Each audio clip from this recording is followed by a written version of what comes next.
단백질은 우리 몸에서 필수적인 역할을 하는 영양소로 세포의 구조를 형성하고 생화학적 반응을 촉매하며 생리적 기능을 조절하는 등 다양하게 활용됩니다. 하지만 최근 몇 년 사이에 단백질 섭취와 암 발생 간의 연관성에 대한 연구가 활발히 진행되면서 그 중요성과 영향에 대해 한층 더 깊이 있는 논의가 필요해졌습니다. 단백질의 기본 단위인 아미노산은 체내 다양한 대사 작용에 참여합니다. 그러나 특정한 단백질이나 아미노산의 과도한 섭취가 몸에 해가 될 수도 있다는 경고들이 이어지고 있습니다. 일부 연구들에 따르면 붉은 육고기와 가공육에는 발암물질인 헤테로사이클릭 아미노, 폴리사이클릭 방향족 탄화수소가 포함될 가능성이 높습니다. 이 물질들은 고온에서 단백질이 익혀질 때 형성되며 대장암이나 직장암의 발생 위험을 증가시킬 수 있습니다. 특히 영양학자와 의학 연구자들은 단백질의 과다한 섭취가 이그피다시1, 인슐린, 유타, 성장인자일 수준을 증가시킬 수 있음을 경고하고 있습니다. 이그피-1은 세포 성장과 분화를 촉진하는 물질로 그 수치가 높아질 경우 암세포의 성장을 자극할 수 있다는 설이 제기되면서 섭취량을 조절할 필요성이 강조되고 있습니다. 호르몬 균형의 미세한 차이가 암 발생 가능성에 큰 영향을 미칠 수 있기에 무엇을 얼마나 먹는지가 매우 중요한 문제로 떠오르고 있는 것입니다. 다만 단백질이 모두 위험한 것은 아닙니다. 모든 사람에게 중요한 것은 단백질의 질과 섭취 방법입니다.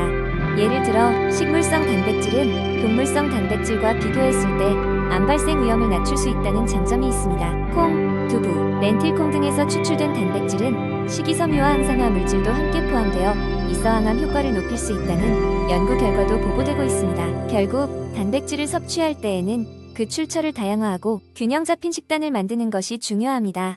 과도하게 특정 단백질에 의존하지 않는 것, 다른 영양소들과의 상호작용을 고려하는 것이 핵심입니다.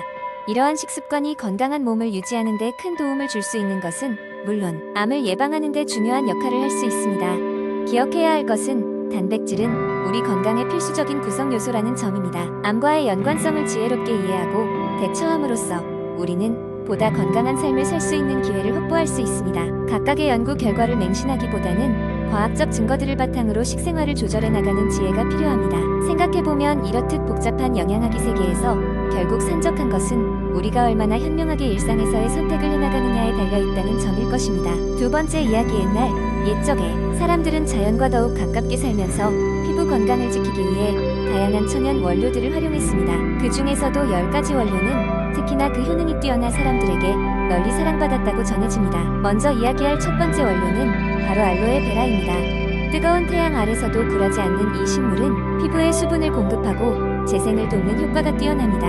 옛날 사람들이 모닥불에서 요리를 하다 화상을 입었을 때 알로에베라를 듬뿍 바르면 피부가 빠르게 나았다고 합니다. 두 번째로는 코코넛 오일입니다. 이 오일은 피부의 보호막을 형성하여 자외선으로부터 피부를 지켜주며 깊은 영양을 공급해 매끄럽고 윤기 나는 피부로 가꾸어줍니다. 해안가 마을에서는 해가 진 뒤 코코넛 오일을 온몸에 바른 채 휴식을 즐기는 것이 하루의 일과 중 하나였다고 합니다. 세 번째 원료는 꿀입니다. 고대 이집트에서는 미의 여왕 클레오파트라가 꿀을 섞어 만든 마스크팩을 매일같이 사용했다고 전해지며 이는 오늘날의 화장품 업계에서 착안한 주요 아이템 중 하나입니다. 꿀은 항균 작용이 뛰어나고 피부를 진정시키며 밝게 만들어주는 효과가 있어 여러 전 지역에서 사랑받아 왔습니다. 네 번째로는 아르간 오일인데 주로 모로코에서 자생하는 아르간 나무의 열매에서 추출됩니다. 이 오일은 거친 사막 환경에서도 건조하지 않은 인류의 친구로 피부에 탄력과 생기를 불어넣는다고 전해지며 특히 겨울철 피부 트러블을 방지하는 데 사용되었습니다. 다섯 번째는 마누카 꿀입니다. 뉴질랜드의 전설적인 천연꿀로 일반 꿀보다 1000배나 높은 항균 성분을 가지고 있어 작은 상처나 염증에 바르면 피부가 빠르게 치유되었다고 합니다. 여섯 번째는 녹차입니다. 차를 즐겨 마시며 가벼운 다식을 즐기던 옛 중국인들은 피부에 녹차, 차가운 팩을 얹어 노화를 방지하고 잡티 없이 맑은 피부를 유지했습니다. 녹차의 풍부한 항산화 성분은 오랜 세월 동안 사랑받는 피부 건강 비법 중 하나입니다. 일곱 번째는 시어 버터입니다. 아프리카의 신비로운 나무에서 채취되는 이 원료는 거친 환경 속에서도 피부를 촉촉하게 유지해주며 오래전부터 마사이족 여성들의 피부를 아름답게 가꾸는 비결로 유명했습니다. 여덟 번째로는 카모마일입니다. 유럽에서 시작되어 전 세계적으로 전파된 카모마일 차는 마음을 편안하게 해줄 뿐만 아니라 피부를 진정시키고 발진이나 자극을 완화하는 데 도움이 된다고 전해집니다. 아홉 번째는 로즈잎 오일입니다. 로즈잎 열매에서 추출한 이 오일은 특히 미백 효과가 뛰어나고 잔주름을 완화하는 데 효과적이라 고대 잉카 문명에서도 사용되었다고 전해집니다. 그들의 열정적이고 건강한 피부 비결 중 하나였지요. 마지막은 라벤더 오일입니다. 상처 치유 효과가 뛰어나 자연의 향기 치유사라 불리며 전쟁 중에도 상처 치료로 가장 많이 사용된 원료로 꼽힙니다. 라벤더 특유의 향기는 마음을 치유하고 평온함을 불러일으켜 일상의 스트레스를 완화해준다고 합니다. 이렇게 전 세계적으로 다양한 기후와 문화를 배경으로 천연 원료들이 각자의 방식으로 피부 건강을 지켜왔습니다. 현대에 들어와서도 여전히 많은 사람들이 자연에서 얻은 선물을 피부 관리에 적극 활용하고 있으며 그 효능에 감탄하며 자연의 위대함에 찬사를 보낼 수밖에 없지요. 세 번째 이야기, 바쁜 현대인에게 있어 운동은 필수적인 요소이지만 시간을 따로 내기가 쉽지 않다. 특히 하루 종일 사무실에서 일하거나 집안일에 묶여있는 사람들은 운동을 하지 않으면 건강이 나빠질 수 있다. 여기서 중요한 질문이 있다. 매일 단 15분이라도 운동할 수 있는 방법이 있을까? 답은 예다. 매일 15분이면 충분하다. 이 시간 동안 할 수 있는 다양한 실내 운동 방법이 있다. 각 운동은 공간도 많이 필요하지 않고 특별한 도구도 필요하지 않다. 단지 의지와 약간의 시간만 있으면 된다. 첫 번째로 시도해볼 수 있는 운동은 제자리 걸음이다. 간단하게 방에서 제자리 걸음을 하면서 다리와 수축된 근육들을 풀어줄 수 있다. 처음 5분은 천천히 걸으며 몸을 푸는 시간을 가지면 된다. 조금씩 속도를 올리다 보면 몸이 따뜻해지면서 심장이 천천히 뛰기 시작할 것이다. 다음으로 스쿼트와 런지를 번갈아 하는 것을 추천한다. 이 두 가지 운동은 하체 근육을 강화하는데 아주 효과적이다.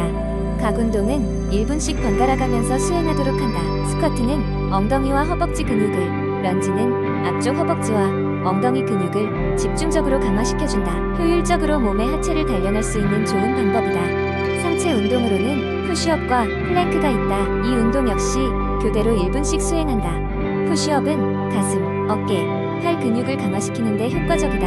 플랭크는 코어 근육을 단련하는데 탁월하다. 처음엔 쉽지 않겠지만 꾸준히 한다면 몸의 중심이 단단해지는 것을 느낄 수 있을 것이다. 마지막으로 스트레칭으로 2분을 활용한다. 지난 13분 동안 운동으로 긴장한 근육들을 부드럽게 풀어준다. 고개를 천천히 돌리거나 팔과 다리의 근육을 늘려주는 동작을 하면서 몸의 긴장을 풀어주고 운동으로 받았을 수 있는 부상을 예방할 수 있다.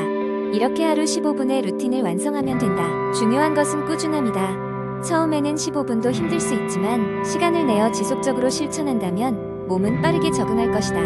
매일 조금씩이라도 운동을 하게 되면 에너지가 넘칠 뿐 아니라 스트레스도 해소되며 전반적인 삶의 질도 좋아진다. 실내 운동의 가장 큰 장점은 계절이나 날씨에 구애받지 않는다는 것이다. 비가 오든 눈이 오든 혹은 무더운 한여름이든 관계없이 꾸준히 실천할 수 있다. 자신이 좋아하는 음악을 틀어놓고 더 즐겁게 운동할 수 있는 방법도 고려해보자. 결국 가장 좋은 운동은 자신이 꾸준히 할 수 있는 운동일 테니까 매일 15분 실내에서 쉽게 따라할 수 있는 운동법을 통해 건강한 일상을 만들어보자. 작은 변화가 삶에 큰 영향을 미칠 수도 있다. 네 번째 이야기, 어느 늦여름 나는 내 몸에 그리 만족스럽지 못한 상태로 하루하루를 보내고 있었다. 늦은 밤의 불면과 아침의 무기력함은 삶에 대한 의욕까지 갉아먹고 있었다. 그렇게 일상에 지쳐가던 그때 오래된 친구를 만났다. 오랜만에 본 친구는 마치 다른 사람이 된 듯 피부가 맑아졌고 활력이 넘쳐 보였다. 궁금했던 나는 그 비결을 물었고 친구는 그저 미소를 지으며 너도 할 수 있다며 10가지 건강 습관을 꺼내줬다. 첫 번째 습관은 규칙적인 수면 시간이었다. 나는 핸드폰을 끄지 않고 밤늦게까지 유튜브를 시청하곤 했는데 친구는 잠자리에 들기 전 30분은 스크린을 피하는 것이 좋다고 조언해 주었다. 처음엔 생소했지만 점차 적응하니 아침에 눈이 저절로 떠졌다. 두 번째는 매일 아침 스트레칭하기였다. 침대에서 바로 일어나지 않고 몇 가지 간단한 스트레칭을 함으로써 몸의 긴장을 풀어주었다. 이는 하루를 상쾌하게 시작할 수 있게 해주었고 기분이 좋아졌다. 세 번째 습관은 수분 섭취하기였다. 평소 물을 잘 마시지 않던 나는 하루에 2병의 페트병을 목표로 두기 시작했다. 물을 자주 마시니 피부가 점점 매끈해지고 소화도 잘 되었다. 네 번째는 균형 잡힌 식사하기로 특히 아침 끼니를 거르지 않는 것이 중요했다. 바쁜 아침이라 인스턴트 음식이나 패스트푸드를 찾기 쉬웠지만 친구는 간단한 오트밀이나 과일 같은 식사를 추천했다. 다섯 번째는 주기적인 운동이다. 친구는 나에게 꼭 체육관에 가야 한다고 말하진 않았다. 대신 그녀는 매일 짧게라도 접을 수 있는 산책이나 자전거 타기를 권장했다. 나는 매일 30분씩 동네를 산책하기 시작했는데 덕분에 몸이 가벼워졌다. 6번째는 정신건강 돌보기로 30분 정도 명상하거나 좋아하는 음악을 듣는 시간이었다. 이렇게 마음을 다스리는 시간이 일상에서 얼마나 중요한지 깨달았다. 7번째는 긍정적인 사고방식 유지하기였다. 친구는 삶에 대한 태도가 건강에 큰 영향을 미친다고 했다. 나는 매일 감사하는 것들을 적기 시작했다. 이로 인해 스트레스가 줄어들고 삶에 대한 만족감이 늘어났다. 8번째는 청결함 유지하기였다. 특히 손을 자주 씻는 습관은 질병 예방에 큰 도움이 되었다. 이런 작은 습관이 모여 건강을 지킬 수 있다는 것을 경험했다. 9번째는 주기적인 건강검진 받기로 어떤 상태에서도 내 건강을 체크할 필요가 있다는 것이었다. 친구와의 대화에서 나는 나 자신을 좀 더 돌봐야 한다는 필요성을 느꼈다. 마지막 10번째는 자연과 교감하기였다. 나는 시간이 날 때마다 공원이나 근처 산을 찾아 자연 속에서 스트레스를 해소했다. 이 10가지 건강 습관을 약속하고 실천하면서 나의 생활은 눈에 띄게 변화하였다. 각 습관이 조금씩 나를 더 건강하고 행복하게 만들어가면서 나는 마침내 그간 잊고 지냈던 삶의 활력을 되찾을 수 있었다. 이 이야기를 통해 다른 사람들도 각각의 일상에서 여유를 찾고 다시 건강과 행복을 되찾기를 바란다.